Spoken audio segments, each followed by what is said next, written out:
Queridos amigos, que a paz de Jesus esteja conosco nesta quinta-feira aqui no Grupo Espírita Casa de Guará.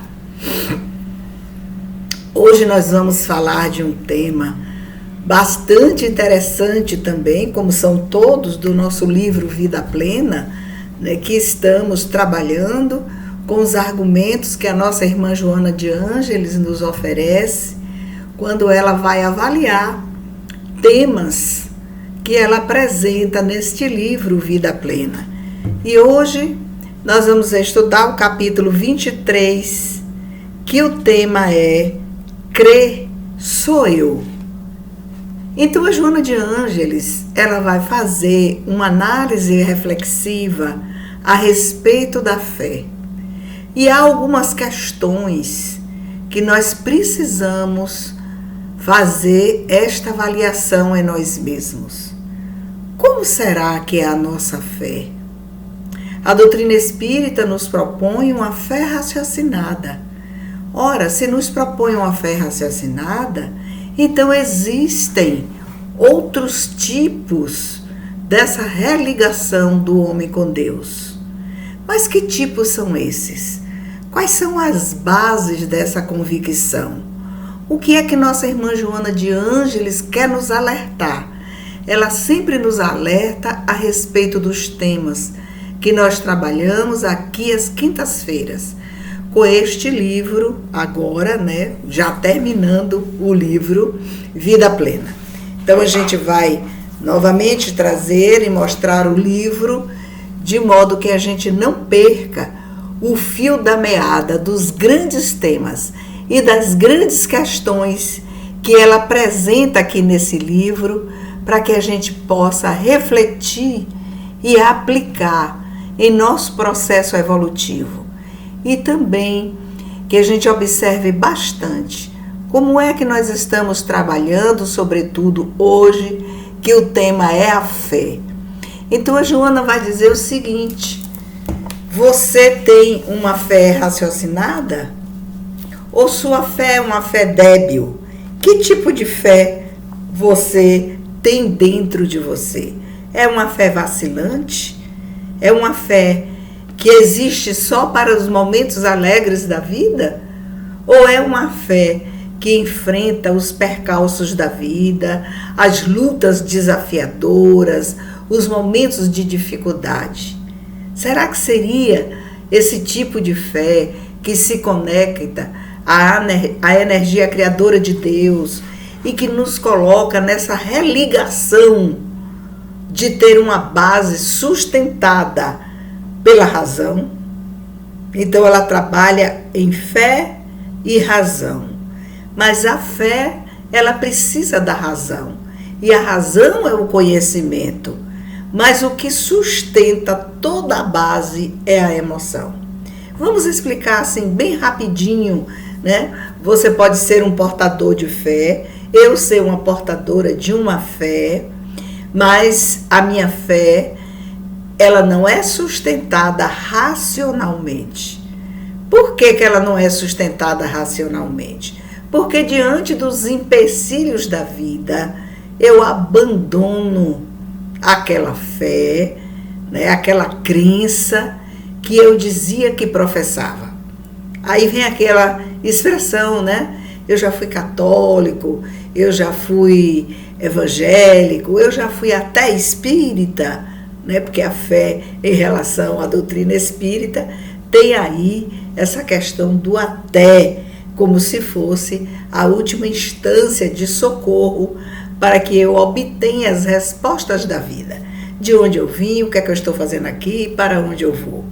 Então a gente costuma desistir muito rápido das coisas que nós programamos, das metas que nós queremos alcançar.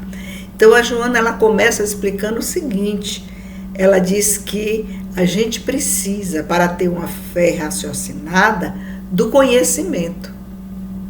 Porque se nós não tivermos o conhecimento, nós não vamos entender a razão daqueles fatos, porque a nossa tendência será deturpar os fatos. Então, se a gente deturpa os fatos, nós estamos criando uma alteração na realidade.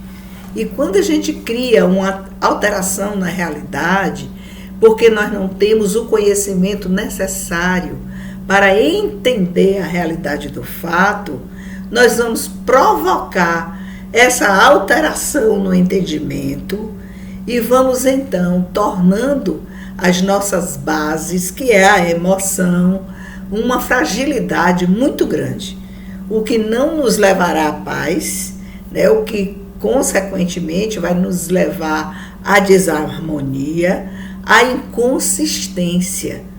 Se nós somos levados à inconsistência e à desarmonia, está faltando o que Joana apresentou, que é a questão do conhecimento. Sem conhecimento não há entendimento. Sem entendimento não há raciocínio.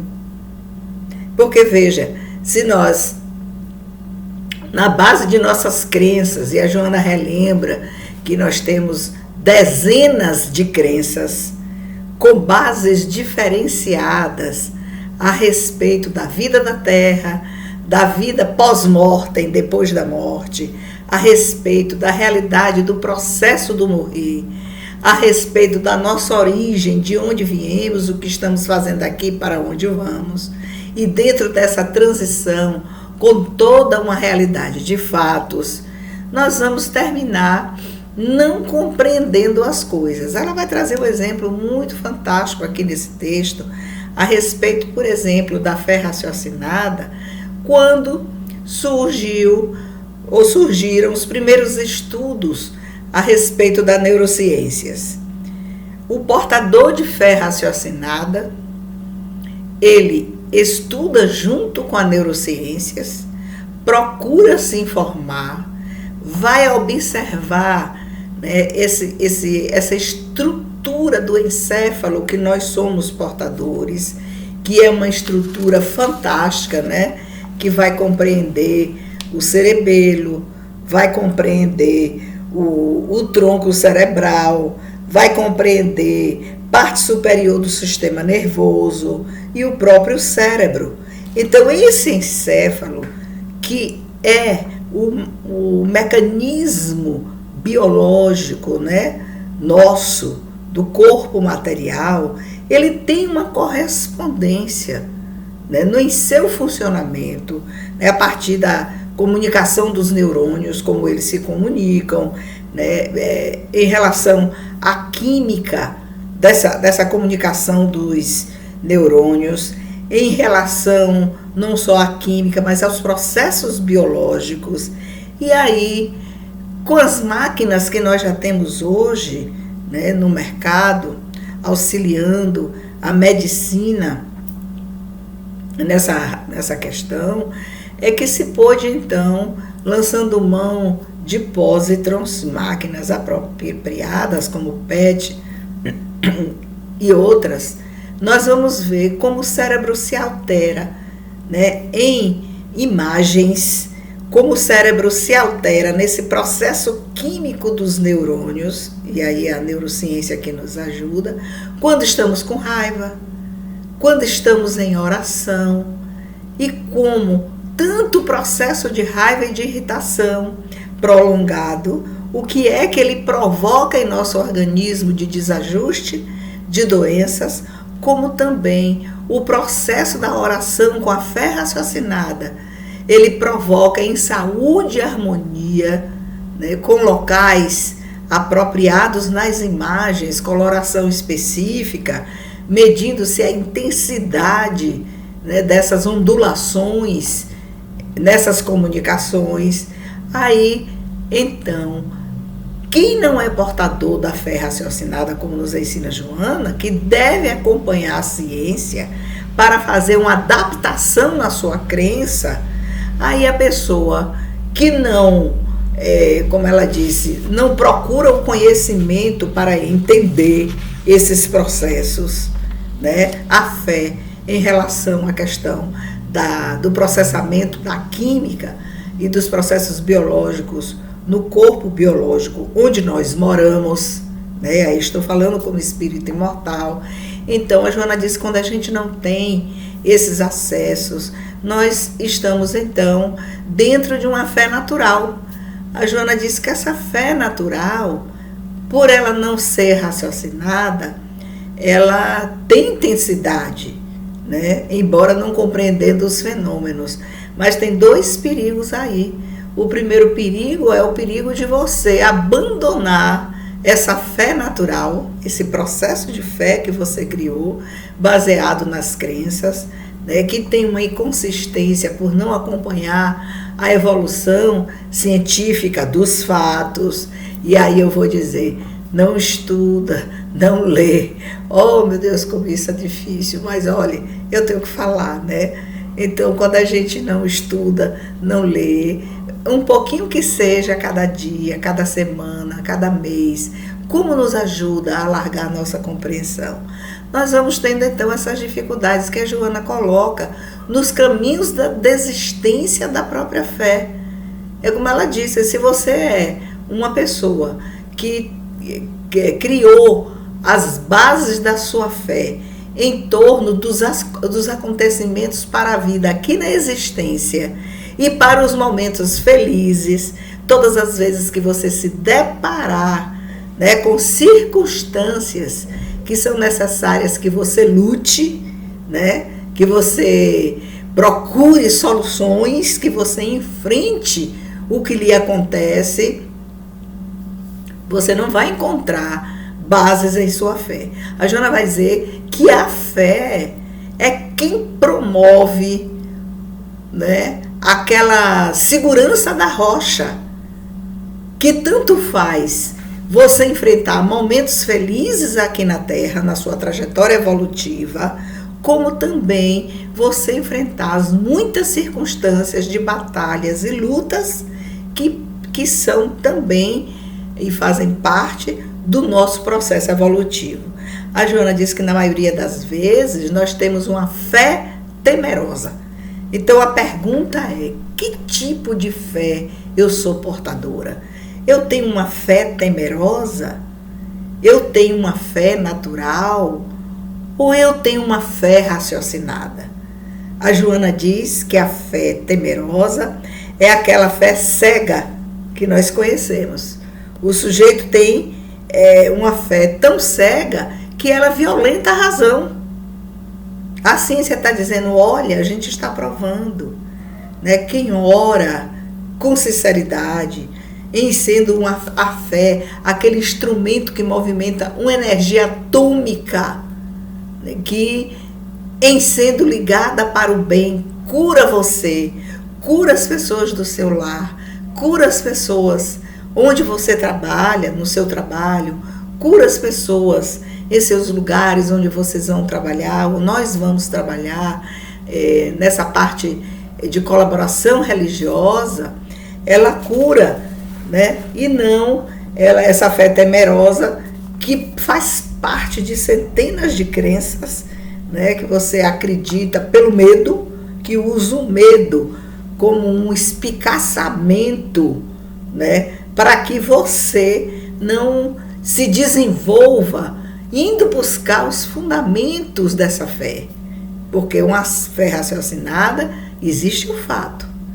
Então, para eu fazer uma avaliação do fato, seja com meus parcos conhecimentos, seja com minha tenacidade de buscar a fonte das coisas para compreender, ou nas literaturas, e buscando na orientação espiritual, e pedindo ajuda aos irmãos que nos socorrem todos os dias, que nos esclareçam, né, a respeito daquilo que a gente está estudando, está lendo, que a gente vá buscar nessas fontes todas uma leitura que nos ofereça essa base emocional de segurança. Como se diz, que chova ou faça sol, eu não serei engolida pelos rios destruidores do que aconteça, culturalmente falando, nas épocas determinadas.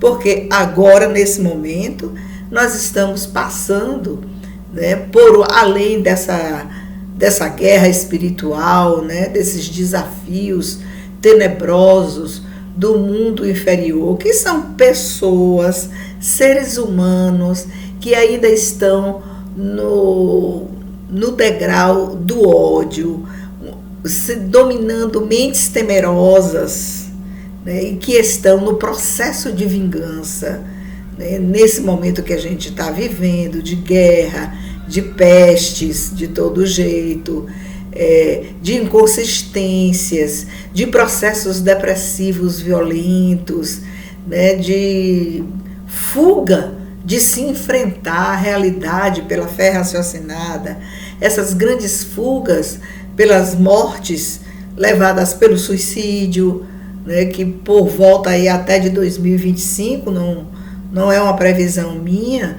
são palavras do nosso irmão Divaldo Franco, numa palestra, que ele disse que a previsão seria a intensificação dos processos depressivos e desses processos de suicídio até o ano 2025, para depois então ir esmaecendo e a gente ir para uma nova década, né? 2025 a 2035, quando novas oportunidades de crescimento moral surgirão, e que se nós não enfrentarmos o que estamos enfrentando com essa fé raciocinada, né, e essa busca individual, a luta de nossa irmã Joana de Ângeles nesse texto, é para que cada um de nós busque por nós mesmos os fundamentos e as razões daquilo que a gente acredita, né, daquilo que a gente tem fé,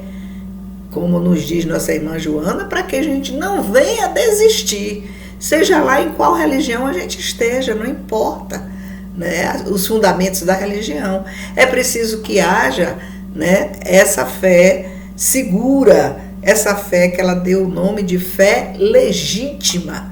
E essa legitimidade deverá acompanhar ciências, especificamente a neurociência, que está vindo aí com todos os seus processos, promover o nosso entendimento, né, a respeito dos processos de quase morte, as EQMs, a respeito dos relatos, né, das pessoas que se aproximam dos vestidos de carne, dos ditos vivos, mas que vão morrer, portanto vivos mortos, e que trazem suas impressões, né, suas formas de ver, como é a existência depois do túmulo.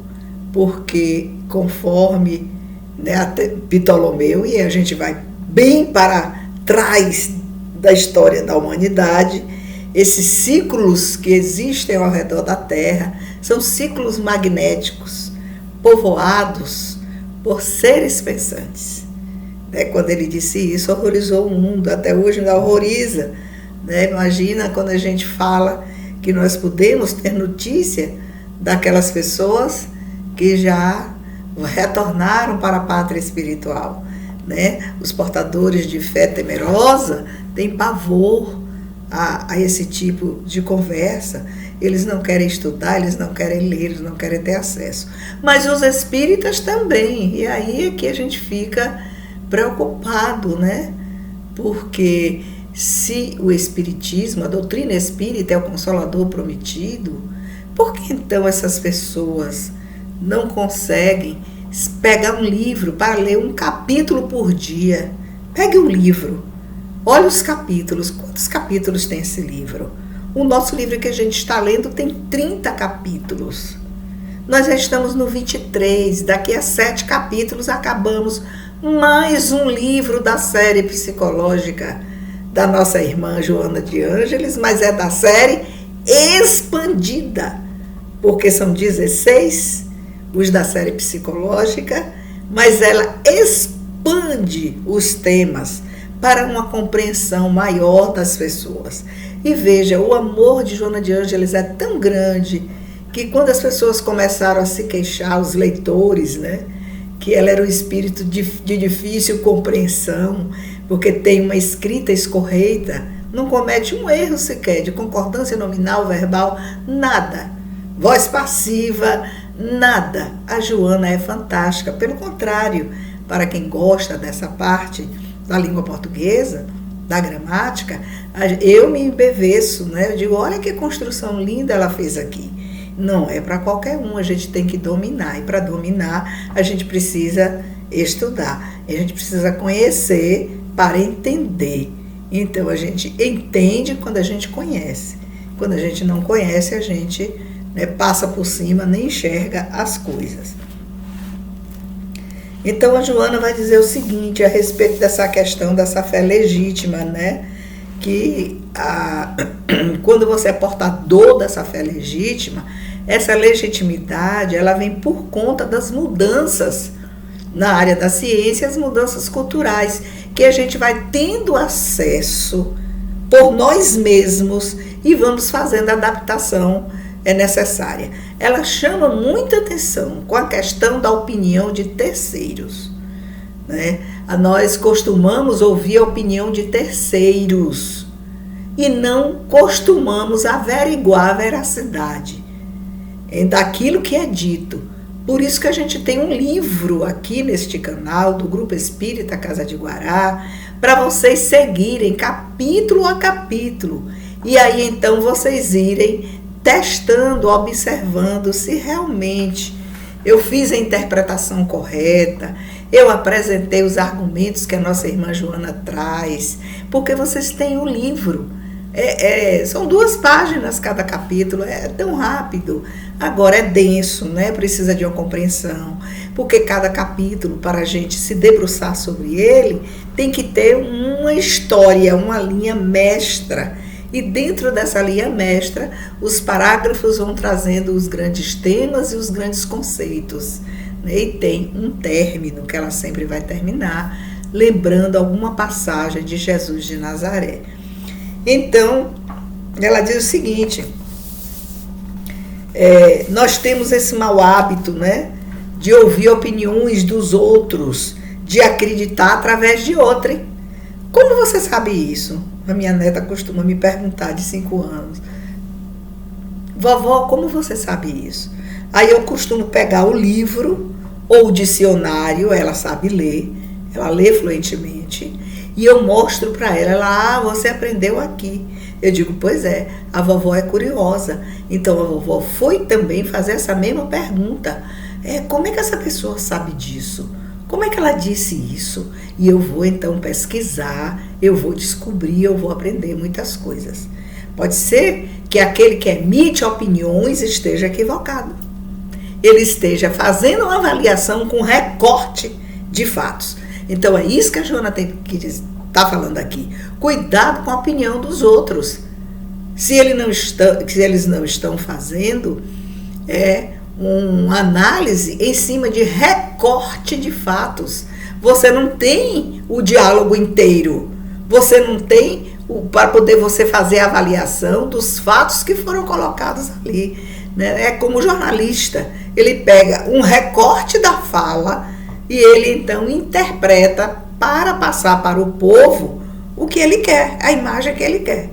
Aí, como o povo não assistiu ao discurso, não assistiu àquela peça cultural, não leu aquele livro que está sendo falado, pega recortes do que foi dito, né? Assim como a gente pega recortes do que o Freud disse, recortes do que o Jung disse, recortes do que o pensador tal disse, e aí então fazermos uma interpretação, colocando aquele recorte adaptado ao que eu penso, ao que eu acho, ou então a empresa para a qual eu trabalho. Como eu não quero perder meu emprego, eu vou falar com a voz da empresa.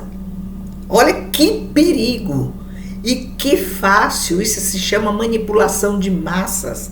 E na psicologia de massas, a gente vai aprender isso, né, em relação à psicologia social, como se dominar um povo que não vai em busca, né, de pesquisar a realidade dos fatos todos e não acreditar que a crença temerosa entra aí, a crença não legítima, né, também entra nessa questão, e a crença não raciocinada, porque essa razão que se quer nessa crença raciocinada, que só é aquela que pode enfrentar a razão, a fé raciocinada, em todas as épocas da humanidade.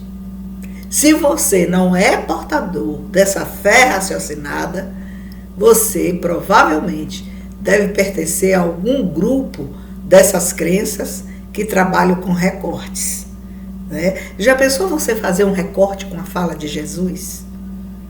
E você próprio nunca foi em Atos dos Apóstolos, para você ver como é que as coisas se deram. E aí você acredita ao padre, você acredita ao pastor, você acredita àquela pessoa espírita que está fazendo ali a sua explicação, e você acha que é a verdade. E quando você desperta, peraí, ele fez um comentário de quem? Ah, foi de João? Foi. Qual foi o capítulo? Qual foi? Todo mundo tem uma Bíblia em casa, porque não vai lá aferir. Ah, mas isso aí estava no discurso de fulaninho, de cicraninho. Vai lá que o discurso está publicado em algum lugar totalmente. E aí você vai aferir o que se diz, qual o recorte que se quis dizer, que tipo de fé, que normalmente é a temerária, que se quer incutir na massa, na multidão, para tirar lá seus proveitos, né, e atender às suas necessidades, sejam quais forem. Vocês entenderam qual é o perigo, né, dessa fé cega, violenta, sem raciocínio na opinião dos outros? A gente precisa levar esse entendimento da nossa irmã Joana para tudo que a gente vive. No ambiente de trabalho é um ruído estrondoso isso. Porque fulano disse isso, mas fulano disse, tem razão. Ele estava lá na reunião com o gerente e ele veio e disse isso. Mas ele, na verdade, não disse a verdade, nem a realidade. O que ele falou foi um recorte do discurso. Então, olha o perigo. Aí a Joana vai perguntar quais são as bases da sua fé. Qual é a sustentação? Porque há uma sustentação. E ela vai dizer que o que sustenta a fé e a razão é a emoção. Então, é fácil identificar. Quando eu tiro o recorte, faço um recorte de qualquer discurso, seja ele falado ou escrito, eu estou querendo manipular, usar uma emoção e incutir uma verdade no recorte de um discurso falado ou escrito. Então a Joana veio nesse contexto dizer que aqueles que são portadores de fé inabalável, chova ou faça sol, eles não se abalam. Por quê? Porque eles sabem fazer a adaptação, né, da realidade nos seus processos evolutivos e alterar alguma crença que você tinha anteriormente.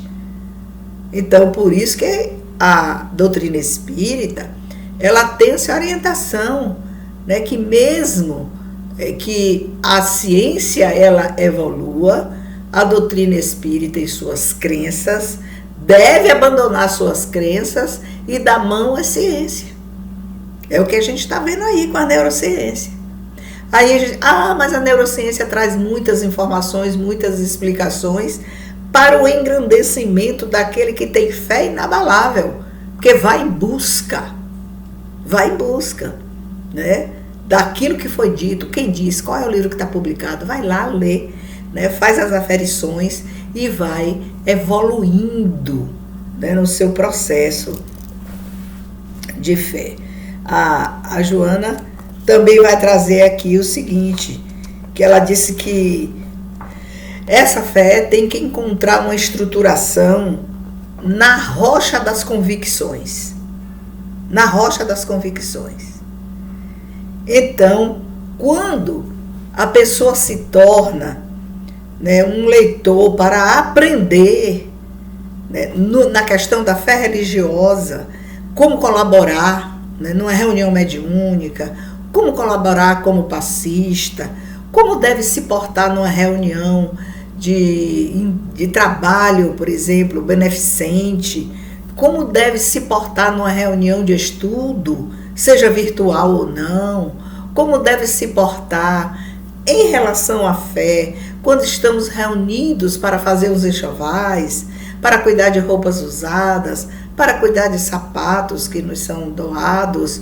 Tudo isso há uma energia, porque tudo é fluido, tudo é onda magnética. E nós, pela nossa vontade, a gente pode alterar essa onda magnética, a qualidade dela e a frequência dela. Como podemos, em alterando a frequência, nós vamos nos conectando com a frequência que nós estamos. Você está em AM, quer mudar de frequência para FM, vai ter que trocar. É porque não dá tempo aqui a gente explicar como é que isso ocorre dentro da física. Mas vocês podem pesquisar. Então, é assim que nós precisamos, como nos diz nossa irmã Joana, buscar essa convicção como uma rocha, mas que se adapta à evolução, que soma valores, que é a fé real, que ela chama. Olha quanto tipo, né? Essa fé real, que é também uma fé legítima, né? Porque ela diz que a realidade muda de denominação através dos tempos, mas sempre definindo o que é legítimo. Portanto, uma fé legítima também é uma fé real, né? Sem variação de tempo, de lugar, né? Sem variação de modismos, né? Sem variação de nada disso. E ela diz que essa fé legítima, que também é uma fé real, que ela se adapta muito bem aos discursos sofísticos. Os discursos sofísticos nós vamos encontrar em todas as áreas das religiões, da política, os discursos sofísticos nos discursos dos professores. Na internet, então, é uma graça, né, os discursos sofísticos, porque as pessoas fazem recortes de uma realidade, elas colocam lá no Instagram, né, para poder fazer a defesa daquilo que elas acreditam que seja o melhor e que promova o bem-estar e a felicidade para as pessoas. Aí, esses recortes são recortes sofísticos. O que é um recorte sofístico? A gente já ensinou para vocês que quando se faz o recorte de um discurso escrito ou falado, nós estamos querendo alterar os fatos. Um discurso sofístico, eles têm uma aparência de lógica, que é o discurso lógico. Mas quando você vai fazer uma análise em comparação com todo o discurso que foi feito, com a leitura do filme, né, que você assistiu, com a leitura do livro que você fez percussientemente, que você fez detalhadamente, você vai ver que aquele discurso é um discurso sofístico. Ele tem uma aparência lógica, mas ele é falso no fundo. É como quando a gente cita o pensamento de alguém. Aí você vai na obra, às vezes tem gente que põe até a obra e põe até a página. Você vai na obra, vai na página, vê todas as adições e nunca aquele cientista ou aquele pesquisador disse o que você disse que ele disse. Vocês entenderam qual é o perigo, né? Esses argumentos falsos e enganosos que são usados para fortalecer a questão da fé temerosa.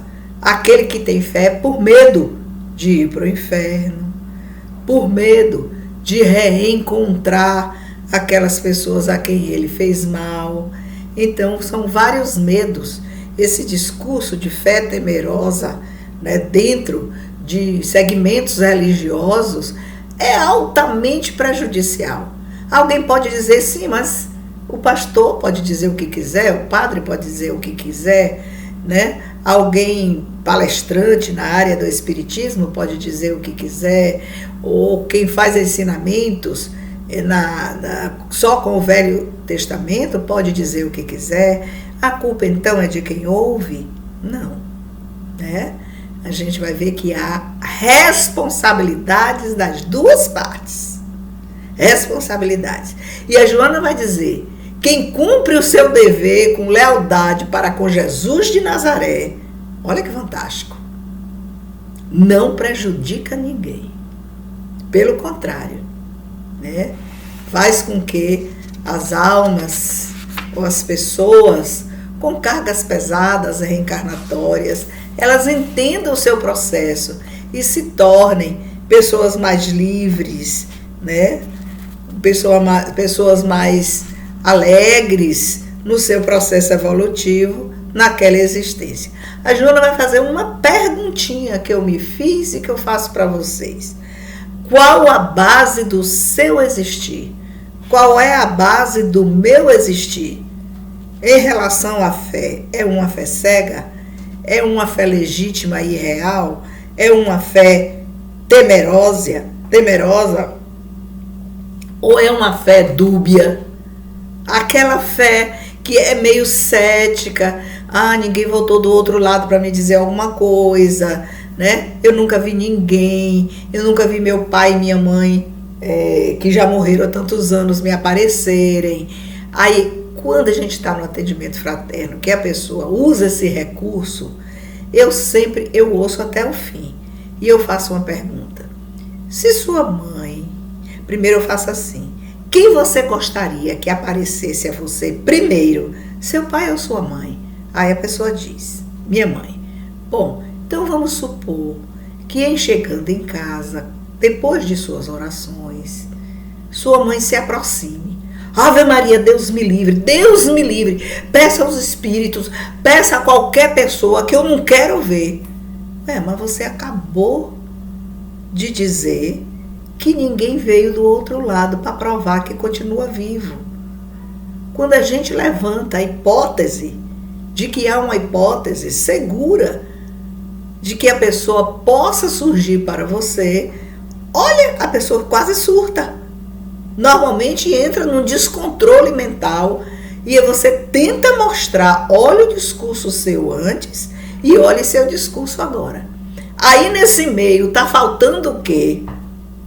É o processo da fé, como nos ensina a nossa irmã Joana de Ângeles. Então que Jesus, em sua infinita bondade, né, nos abrace, nos acolha nessa noite, nessa quinta-feira de feriado aqui, 16 de junho, né? E que nós possamos assimilar esses temas e questões trazidos pela nossa irmã Joana, porque ela vai dizer que viver é uma experiência de fé e nos mostra Jesus que é abatido, ferido, né, morto numa cruz por nós. Ele, depois da morte, ressuscitou, aureolado de paz, de beleza, para nos ensinar grandes lições que nós temos ainda dificuldades, em razão de nossa fé, de assimilá-la. Então que Jesus de Nazaré nos abrace, nos dê um final de semana alegre, feliz, né, decidido, né, agora a não ouvir opinião de terceiros, mas ir buscar por eu mesma, por vocês mesmos, essa emoção limpa, sadia, que fundamenta a fé, o entendimento e a razão.